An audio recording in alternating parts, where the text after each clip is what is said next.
Boa noite, irmãos. Boa noite. Da paz do nosso Deus, amém? Amém. Como é bom estar na casa do Senhor. Irmãos, lembrando dos avisos da semana, terça-feira nós vamos ter um culto de ação de graça na casa do irmão Luiz e da irmã Francilene. Amém? Às 7 horas. Eu botei uma lista no nosso grupo da WhatsApp.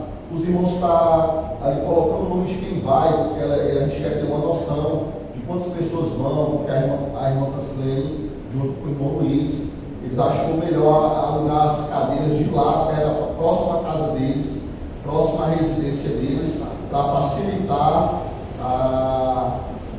o culto em si. Amém? Porque a gente quer ter uma noção de quantas pessoas vão.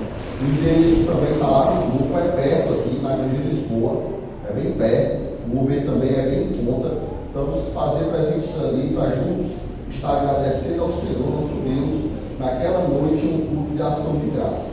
Amém? Lembrando que quarta-feira temos culto de doutrina, onde vamos estar iniciando estudos sobre evangelismo, como abordar, como tratar, usar as ferramentas que o Senhor nos deu para evangelizar e falar do seu imenso amor a um público ainda que não conhece a palavra de Deus.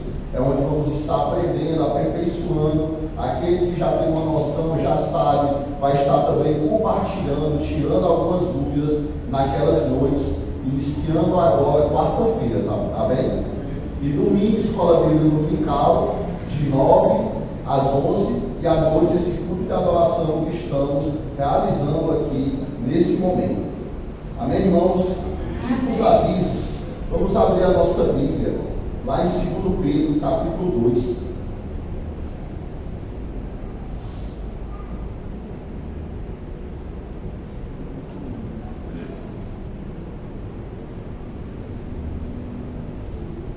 Nós estudamos no domingo passado o verso 4 em si, mas eu quero estar fazendo uma leitura para um contexto maior, do verso 4 ao verso 7.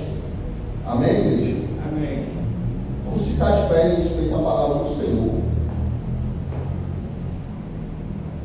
É um texto que já é para a gente estar muito familiarizado com ele, pelo contexto em si. É um contexto que a gente já vem trabalhando há alguns meses, mas se os irmãos for observar, sempre a pregação é uma dinâmica diferente, é um aprendizado diferente, é algo que não se repete, é algo novo a cada domingo para a glória de Deus. Muito obrigado, irmão. A cada domingo para a glória de Deus. Então, comigo, igreja, diz assim a palavra do Senhor: pois depois não poupou anjos quando pecaram, mas lançando-os no inferno, prendeu-os com corrente de escuridão, reservados para o juízo. Ele não poupou o mundo antigo, mas preservou Noé, o pregador da justiça, e mais 7 pessoas, quando fez vir o dilúvio sobre o mundo de ímpios, e reduzindo às cinzas as cidades de Sodoma e Gomorra, condenou-as à ruína completa, tendo-as posto como exemplo do que viria a acontecer com os que vivessem impiamente, mas livrou o justo Ló, que ficava aflito com a conduta libertina daqueles insubordinados. Oremos. Amado Deus, Pai maravilhoso, muito obrigado a Deus pela direção, pela primeira parte do louvor. Diante de nós, ó Deus, está aberto aqui as tuas escrituras, nos revela, ó Deus, ela na medida da tua vontade. Que teu Espírito Santo, ó Deus, venha nos conduzir ao mais perfeito entendimento da tua santa palavra, através do teu Espírito Santo. É o que eu te peço em nome de teu Filho amado Cristo Jesus, que vive e reina hoje e eternamente. Amém.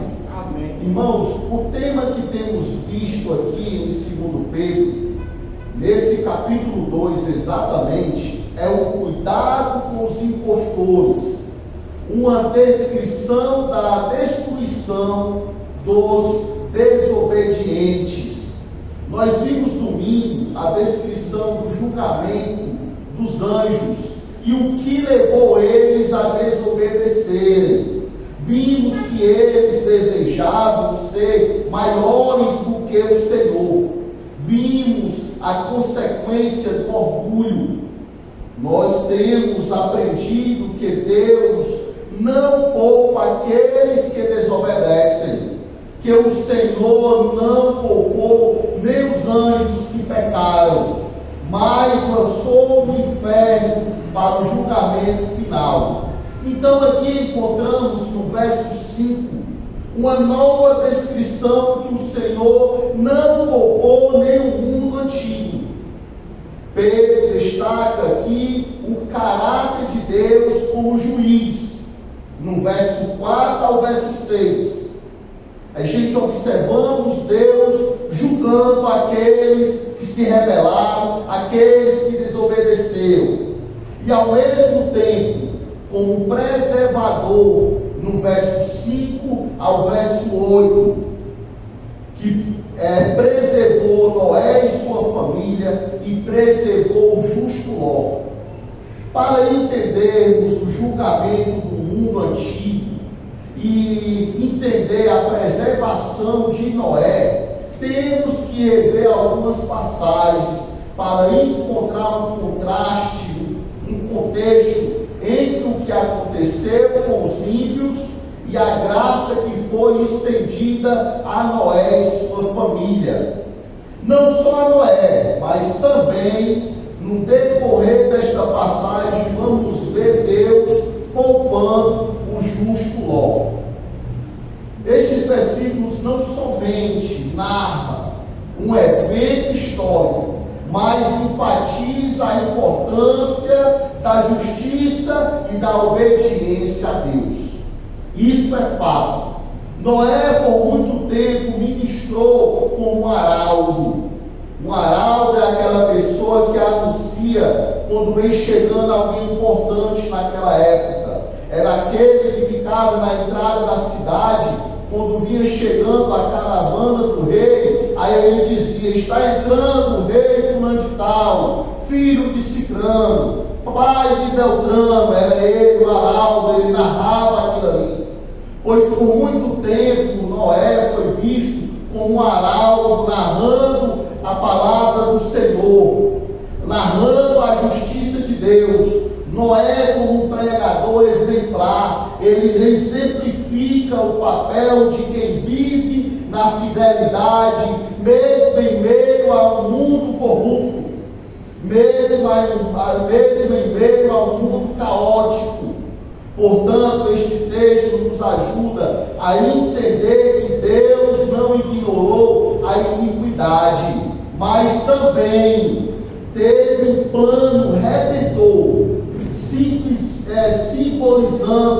simbolizando pela preservação de Noé e da sua família, preparando um terreno para um novo começo.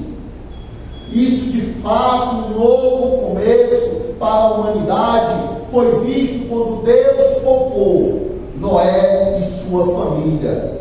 Essa seção sublinha uma continuidade entre o Antigo e o Novo Testamento, onde a justiça de Deus se revela como uma advertência e um convite à vida eterna nas promessas divinas. Essa promessa que recai sobre nós, essa vida eterna que se estendeu até a mim e você. Para entendermos em um contexto maior, eu convido a amada igreja a abrir sua Bíblia, lá em Gênesis 6.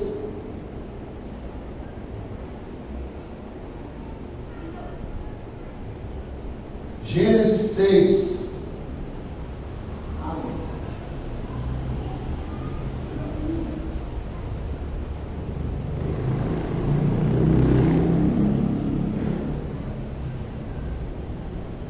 Estão comigo, igreja? Quando as pessoas começaram a se multiplicar sobre a face da terra, tiveram filhas, e os filhos de Deus viram que as filhas dos homens eram bonitas, e tomaram para si mulheres, aquelas que entre todas mais lhe agradaram. Então o Senhor disse: o meu espírito não agirá para sempre no ser humano, pois este é carnal, e os seus dias serão 120 anos. Naquele tempo havia gigantes na terra, e também depois, quando os filhos de Deus possuíam as filhas dos homens, as quais lhes deram filhos, estes foram valentes homens de renomes da antiguidade. O Senhor viu que a maldade das pessoas havia se multiplicado na terra, e que todo o desígnio do coração deles era continuamente mal. Então o Senhor ficou triste, porque havia feito o ser humano na terra, e isso lhes pesou no coração. O Senhor disse: farei desaparecer da face da terra o ser humano que criei. Destruirei não apenas as pessoas, mas também os animais, os seres que rastejam e as aves dos céus, porque estou triste por havê-los feito. Porém Noé, observe, porém Noé encontrou favor aos olhos do Senhor. Em algumas outras traduções nos diz: porém Noé encontrou graça aos olhos do Senhor. Verso 9: são estes as gerações de Noé. Noé era um homem justo e íntegro entre os seus contemporâneos. Noé andava com Deus. Gerou 3 filhos, Sem, Cã e Jafé. A terra estava corrompida, e à vista de Deus, cheia de violência. Deus olhou para a terra e eis que estava corrompida, porque todos os seres vivos haviam corrompido o seu caminho na terra. Então Deus disse a Noé: resolvi acabar com todos os seres humanos, porque a terra está cheia de violência por causa deles. E eis que os destruirei juntamente com a terra. Irmãos, aqui do verso 14 em diante, o Senhor dá uma descrição a Noé, como era que ele ia fazer a arca, instrui como era que ele ia, que cada casal de cada animal iria entrar na arca, como era que Noé ia construir, tudo aquilo que o Senhor ordenou. Aqui nós encontramos algumas passagens polêmicas nesse texto. Logo no primeiro versículo 1 e versículo 2, encontramos o encontro dos filhos dos homens com os filhos de Deus. Para alguns teólogos, eu não vou entrar nesse contexto, desse pensamento mais polêmico, que não nos traz um benefício maior para o tema que eu vou desenvolver essa noite, mas alguns teólogos acreditam que esses filhos de Deus eram os anjos caídos, que se relacionou com os filhos dos homens. Alguns teólogos acreditam nisso. Já outros estudiosos acreditam que aqui é Deus fazendo uma distinção daqueles que obedeciam, que ele chamou de filhos de Deus, e daqueles filhos dos homens, aqueles que não obedeciam a Deus. Eu fico com essa segunda posição. Eu acredito que aqui o homem, a mulher em si não tinha condição de se relacionar com o anjo caído. Gigantes naquela época, homens de guerra também, que ele fala aqui, que ele trata aqui, é porque naquela ocasião a corrupção na natureza, no mundo, não tinha ainda se espalhado com tanto poder como hoje. Hoje nós nos alimentamos de uma comida industrializada, de uma comida cheia de contaminações. Por isso que os homens cresciam mais, desenvolviam mais em termos de estatura. Você observa aqui que sempre a consequência que o Senhor julgou o pecado foi na idade. Aqui o Senhor estipulou também 120 anos. Os homens antes disso viviam 500 anos, 700 anos. A Bíblia nos mostra isso. E hoje, cada dia mais, devido ao pecado, vem diminuindo. Feliz aquele que vive os seus 80 e poucos anos.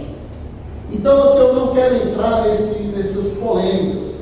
Encontramos aqui em Gênesis 6, do verso 1 ao 13, uma descrição do porquê Deus destruiu o mundo antigo. O porquê ele poupou Noé e sua família. Encontramos aqui em Gênesis um retrato sombrio da condição moral da humanidade antes do dilúvio. O Senhor, observando, percebe que a maldade do ser humano não apenas está presente, mas se multiplicava de forma alarmante. Isso é fato. Aqui nós já conseguimos ver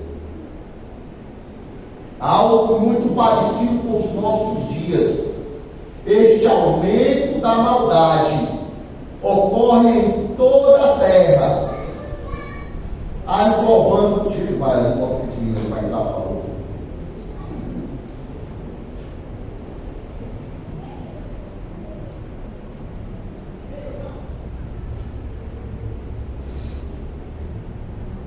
Amém? Este aumento da maldade ocorre em toda a terra, englobando toda a criação, enfatizando o aumento do pecado universal, onde não há exceções. Os pensamentos, o coração humano são descritos como continuamente mal. No verso 5, a gente observa isso, que o coração do homem já estava corrupto. Continuamente mal significa ou indica um comportamento persistente. Isso enfatiza que a maldade não era uma ocorrência esporadicamente, algo que acontecia por acaso, mas era constante na vida da humanidade. Então aqui eu quero enfatizar que todos os aspectos humanos, todos os aspectos da humanidade estavam envolvidos na maldade. Observe que nos mostra a mesma coisa que estamos vivendo hoje, refletindo uma corrupção profunda que vai além das ações visíveis. Aqui no verso 5 encontramos o uso do verbo ver para descrever a percepção de Deus, pois aqui implica que Deus não somente observa externamente, mas Ele observa internamente o coração do homem em um conhecimento íntimo, profundo na condição humana. Ele não observa apenas aquilo que fazemos em ações físicas, mas o Senhor observa e vê o nosso coração, observa e vê aquilo que pensamos e imaginamos, a maldade que já imaginamos. O Senhor vê tudo isso, o Senhor já observa isso. Aqui, quando encontramos que o coração do homem é mau, no hebraico simboliza o centro dos pensamentos, desejos, emoções humanas. Mostra que a maldade não é apenas externa, mas uma questão de interior do ser humano, uma questão que não começa casualmente. Um homem, quando chega a tirar a vida de outra pessoa, ele já planeja a maldade e Deus vê. Quando ele planeja fazer o mal, ele planeja e Deus vê. Não é algo simplesmente uma ocasião, um por acaso. Essa passagem é fundamental para compreender a razão pela qual Deus decidiu intervir na história da humanidade, trazendo julgamento sobre a maldade que dominava o mundo naquela época. Este versículo nos lembra que a condição do coração humano requer uma ação divina, revelando a importância de um relacionamento restaurador com Deus para evitar a desgraça moral e a condenação moral do ser humano. nós aprendemos que necessitamos sempre da ação de Deus em nossa vida. Senão, vamos continuar na prática do pecado. Para uma descrição de um mundo antes do dilúvio, podemos também citar Romanos 1,18. Observe comigo, Romanos 1,18, quando nos diz assim: que a ira de Deus se revela do céu contra toda a impiedade e a injustiça dos seres humanos, que por meio da sua injustiça detém a verdade. O homem, ele chega a ser tão corrupto, tão imoral, tão carnal, que ele detém a verdade. Tudo aquilo que possa ser verdade em sua vida se torna mentira. Tudo aquilo que possa ser perfeito em sua vida, a gente não conseguimos ver perfeição. O que significa, irmãos, a ira de Deus ou a fúria que Deus teve, ao ponto de dizer que se entristeceu em fazer o ser humano? Identifica-se que é um sentimento intenso de desagrado, de vergonha.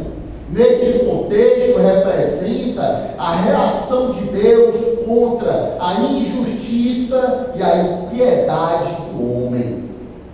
Deus, ele se entristeceu porque o homem, aquele pensamento tão mau, coração tão corrupto, que entristeceu o coração de Deus. Em algumas traduções diz que o Senhor se arrependeu. Eu não gosto dessa colocação, porque o nosso Deus, ele não é homem para que se arrependa. Mas o ser humano, com a sua perversidade, ele conseguiu entristecer o coração de Deus. Isso é pior do que se arrepender. Irmãos, a civilização gentia, descrente, havia se tornado tão corrupta que o Senhor precisou limpar a terra, começar tudo de novo. Aqui em Romanos encontramos um versículo crucial no tema que estamos trabalhando. Paulo, assim como Pedro, estabelece o cenário da condição humana diante de Deus. A ira de Deus não é uma reação impulsiva, mas uma resposta justa à impiedade, à injustiça que permeia a vida dos homens. É por isso, meus amados irmãos, que nós, como crentes em Cristo Jesus, não podemos nos espantar com a perversidade deste mundo, com a ruindade deste mundo.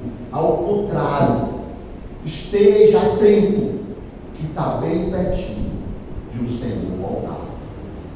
Paulo, ele destaca como essa rebelião contra a verdade que provém de Deus resulta em uma consequência severa. A verdade é suprimida por uma veracidade distorcida que os homens refreiam, ocultam ou escurecem, mentindo e mantendo a sua moral ética em um erro tão grande que chega a entristecer o Espírito Santo. Ao afirmar que a ira de Deus se revela do céu, Paulo sugere que longe de estar distante de Deus, Deus está ativamente próximo, engajado em julgar a corrupção da humanidade. Não imagine que Deus está longe com a perversidade do mundo, não. Assim como Pedro, quando Paulo fala aqui do julgamento dos anjos, da cidade destruída, do mundo antigo sendo destruído, nos mostra o cuidado que Deus tem com a humanidade, para ela não obscurecer a verdade, não viver no pecado. O texto aqui no Antigo Testamento é para nos orientar, nos alertar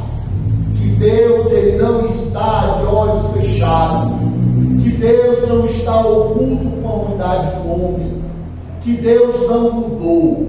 O nosso Deus é o mesmo. O nosso Deus continua julgando, mas no seu tempo, no seu entendimento.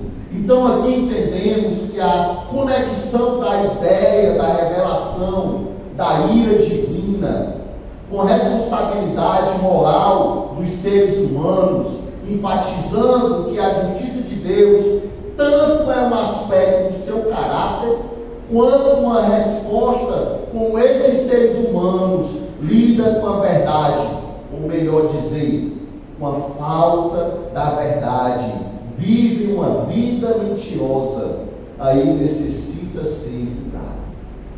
Irmãos, não é no nosso tempo o julgamento do Senhor, é no tempo dele. Esses versículos aqui nos lembram como Deus julgou no passado e serve como um chamado a refletirmos, a uma reflexão sobre a nossa própria vida e a necessidade de alinhar nossas ações conforme os padrões divinos. Entender e reconhecer que não podemos rejeitar a verdade de Deus, que temos que nos achegar ao Senhor e pedir perdão a Ele pelos nossos pecados. Com esse pensamento eu quero estar trabalhando essa noite. Me perdoe se foi cansativo essa parte histórica, mas é de suma importância para vocês entenderem o contexto que Pedro trabalha aqui. Me perdoe que eu fui muito acadêmico, muito teólogo. Tem pessoas que dizem que eu sou muita teologia, mas não é isso. É o aprendizado da palavra de Deus que nos fortalece, é o entendimento da palavra de Deus que nos firma no propósito de entender o que estamos enfrentando agora. Então aqui eu quero estar fazendo algumas aplicações sobre a vida de Noé. Observe no nosso texto base, verso 5, aqui de 2 Pedro. Agora eu vou entrar no assunto propriamente dito para os nossos dias. Observe no verso 5 como diz: e ele não poupou o mundo antigo, mas preservou Noé, o pregador da justiça, e mais 7 pessoas, quando fez vir o dilúvio sobre o mundo dos ímpios. O Senhor nosso Deus salvou apenas 8 pessoas, Noé e sua família, porque confiaram em Deus. Em Hebreus 11, verso 7, encontramos Noé na galeria dos heróis da fé. Aqui em Romanos diz assim: pela fé Noé, divinamente instruído a respeito de acontecimentos que ainda não se viam, sendo temente a Deus, construiu uma arca para a salvação de sua família. Assim ele condenou o mundo e se tornou herdeiro da justiça que vem da fé. Aqui Noé, pela obediência a Deus, o seu nome está escrito na galeria dos heróis da fé. Nós, por obediência ao Senhor, o nosso nome está escrito no livro da vida. Glória a Deus e aleluia por isso. Aqui encontramos Noé, que ele confiou em Deus e obedeceu ao Senhor a respeito de um acontecimento que ainda não tinha sido visto.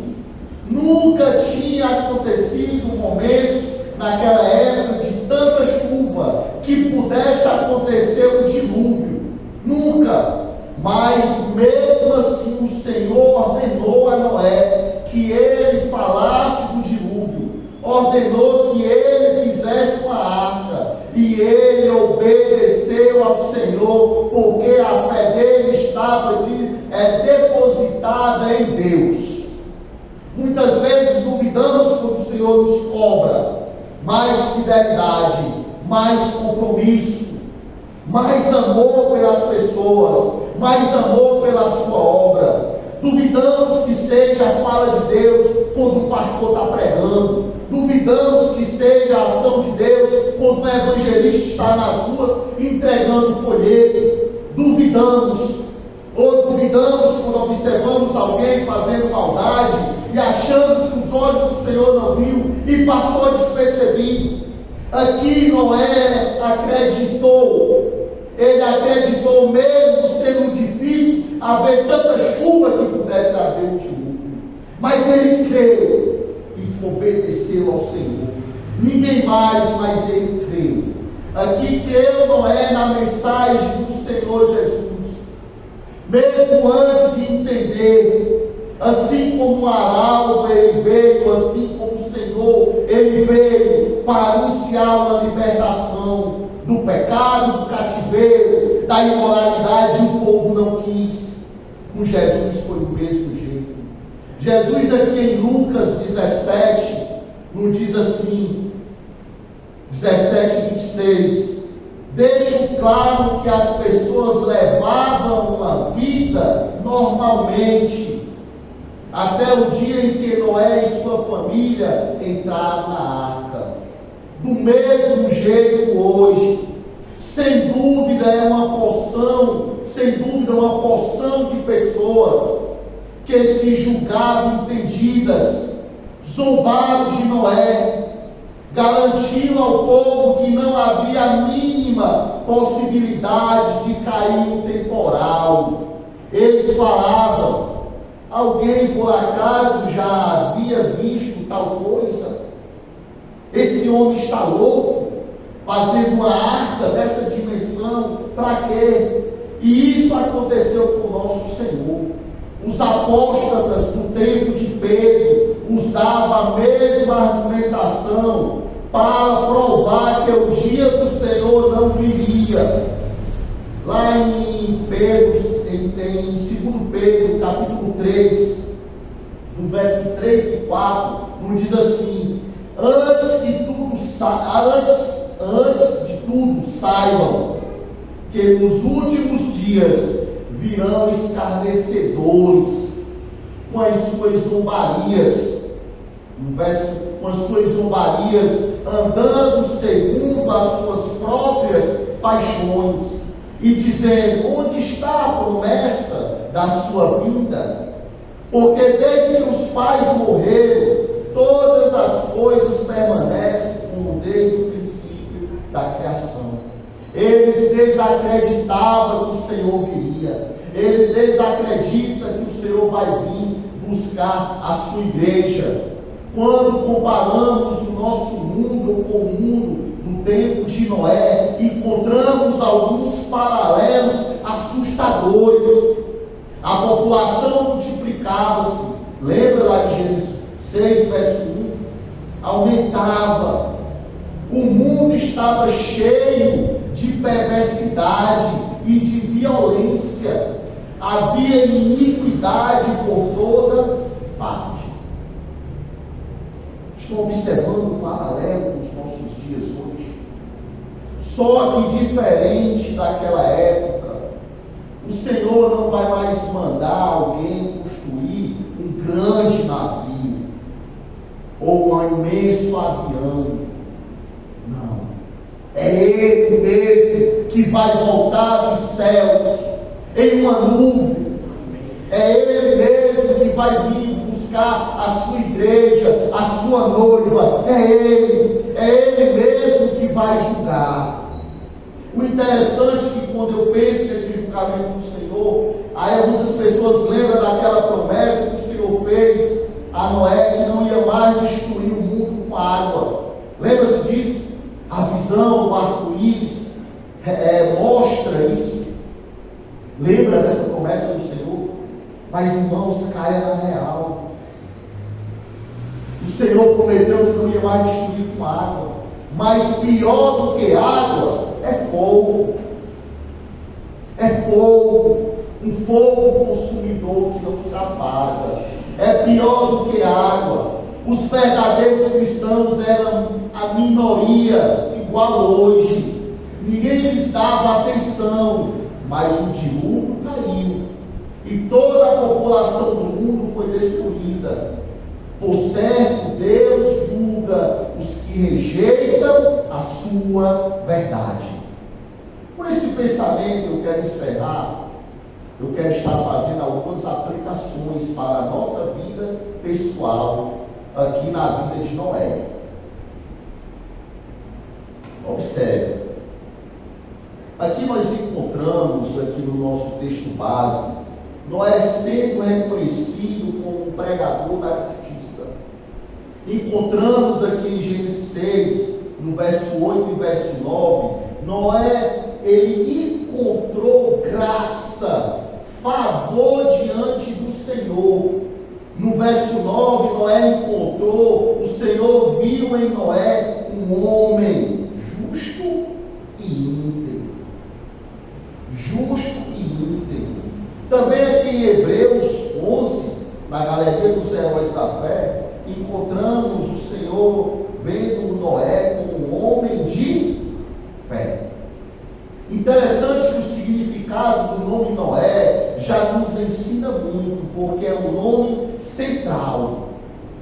É um nome central, pois representa não apenas um indivíduo, mas alguém escolhido por Deus para uma nova aliança, para salvar a humanidade através da obediência. Lembre-se que Noé foi reconhecido como pregador, uma referência à função de proclamar a mensagem de Deus, um papel ativo de testemunho em uma cultura corrupta. Noé foi um homem justo, apesar de viver em meio de um povo corrupto. Apesar que o povo não quis essa salvação, o povo não acreditou na pregação de Noé, uma pregação justa que mostrava ali a natureza de Deus. A mensagem que Noé pregava mostrava que Deus é justo, não apenas como Deus, mas justo por ter um amor incondicional pela humanidade. Mesmo ele triste, pela ação do homem, ele abriu espaço para que o homem acreditasse, cresce nele, que ele iria destruir o mundo. Mas o homem não acreditou. O Senhor, ele quis mostrar o seu imenso amor na ação da arca, o homem que não quis. Pastor, então, se naquela ocasião mais pessoas tivessem crido na pregação de Noé, tinha sido salvo? Tinha, porque o nosso Deus, ele é amor e justiça. Ele amou, mas o povo desacreditou. O que podemos aprender na vida de Noé? Encontramos em Noé a singularidade de um homem que viveu em um contexto de decadência moral, a corrupção generalizada, mas um homem que, acima de tudo, obedeceu ao Senhor. Então, irmãos, não tem justificativa. Pastor, eu menti porque foi necessário. Não. Pastor, eu errei porque foi necessário. Pastor, eu não vim para a igreja porque eu não consegui dizer não. A pessoa que me convidou para mim para o terreno. Não tem desculpa, meus irmãos. Noé, em meio a uma geração perversa, descrita como alguém com uma geração perversa e corrupta, Noé foi aquele que encontrou graça diante do Senhor.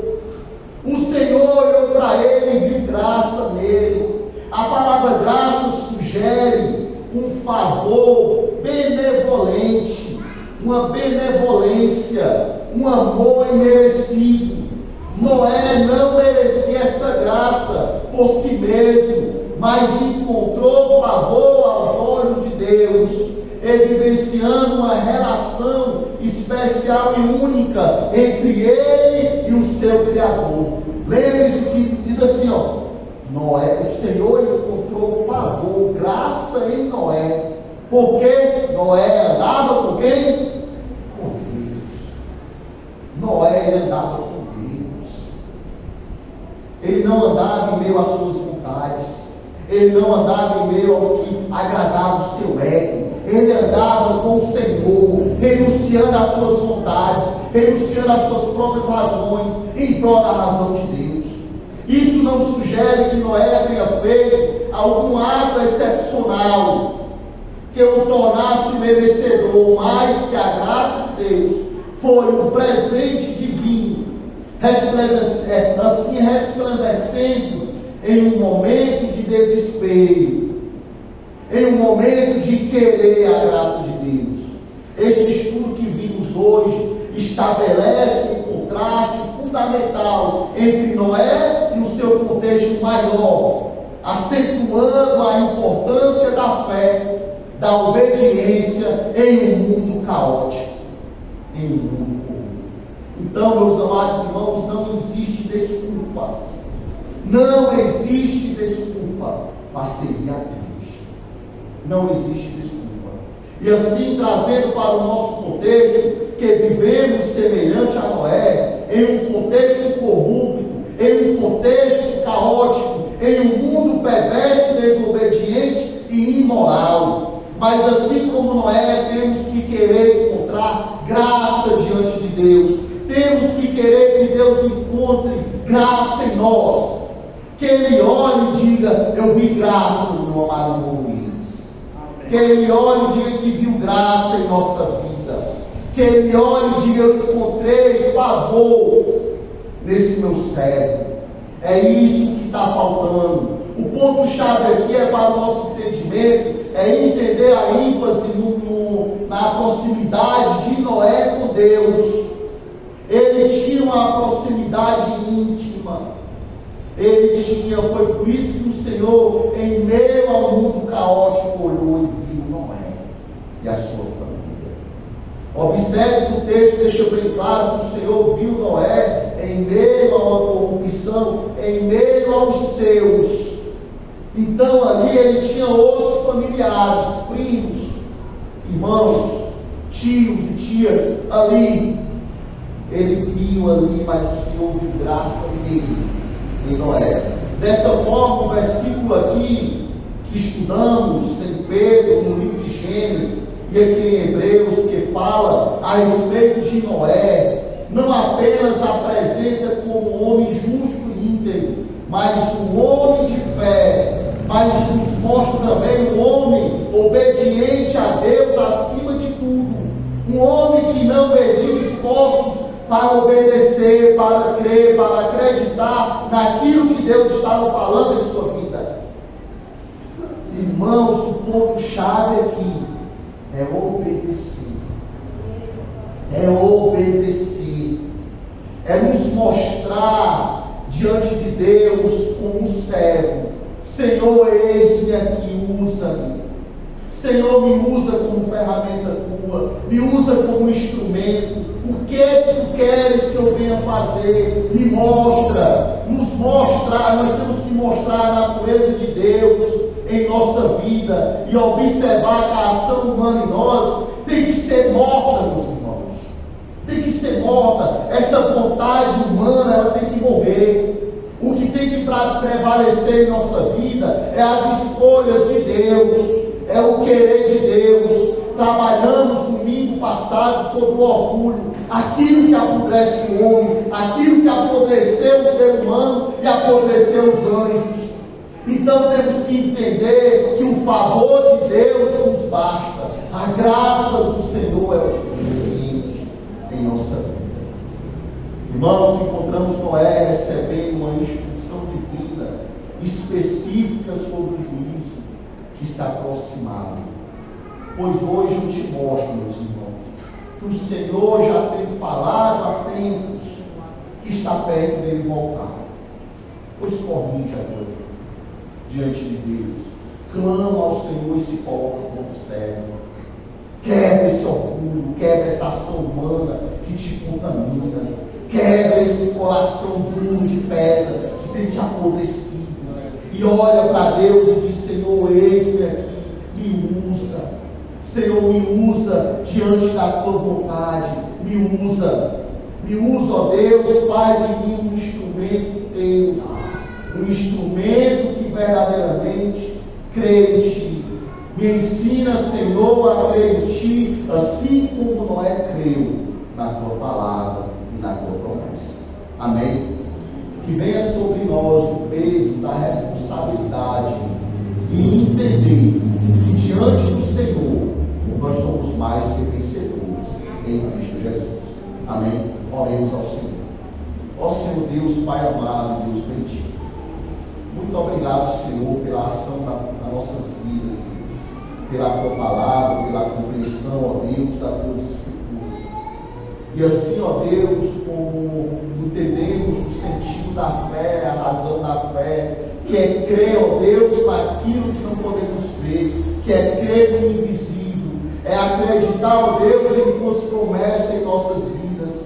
Assim, ó Deus, como Noé se agarrou, ó Deus, a essa promessa e a Tua ordem, pois nos ensina, ó Deus, a olhar para Ti e dizer: eis-me aqui, ó Pai, usa-me a mim, usa-me, ó Deus, em prol da Tua obra, quebra em mim, ó Deus, tudo aquilo que não vem de Ti, modifica, ó Deus, o meu coração, a minha ação, ó Deus, modifica os meus pensamentos, trabalha em mim, ó Deus, tudo aquilo, ó Deus, que importa para Ti, não para a minha vida. Que venha prevalecer, ó Deus, diante da Tua igreja, a Tua vontade. Ensina, ó Deus, a Tua igreja a obedecer acima de tudo. Ensina, ó Deus, a Tua igreja a ser fiel à Tua palavra. Ensina, ó Deus, a Tua igreja a se alimentar, ó Deus, verdadeiramente da ação do Teu Espírito, ó Deus, na vida deles. E que o mundo, ó Deus, possa ver que diante da Tua igreja há luz, ó Deus. Há luz em um mundo corrupto. A luz, ó Deus, em um mundo em trevas, mas que a Tua igreja é a luz e lâmpada, ó Deus, neste mundo. Ó Deus amado e Pai bendito, que a Tua graça, ó Deus, e a Tua misericórdia, e a comunhão do Espírito Santo, o amor infinito de Deus, recaia sobre a Tua igreja, hoje e eternamente. É o que te pedimos e a Tua igreja diz: amém, amém. Que Deus seja louvado. Boa noite a todos. Que Deus abençoe a cada um de nós. Amém?